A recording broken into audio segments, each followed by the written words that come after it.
In today's gospel, Christ teaches us how forgiving we ought to be. And he compares God to a king. And the king began the accounting, and he realized the person owed him a large amount.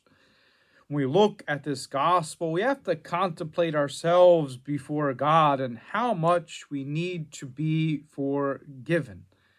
If we don't take our spiritual life seriously and understand this central fact by going to confession often or examining our conscience daily, we will always be poor at forgiving others because we have not examined ourselves properly.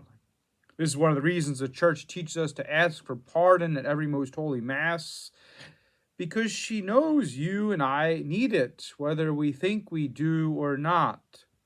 Sometimes in our pride, we think of someone else's sins and not ours in the beginning of the Mass.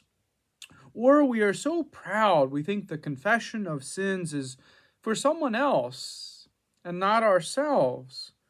The more that we approach the Lord asking pardon for ourselves in one area or another in our lives, the more we learn about this passage. Also, the more we learn how to become the saints we are called to be, because we figure out what we need to work on, or we ignore the nonsense that you are perfect the way you are statement.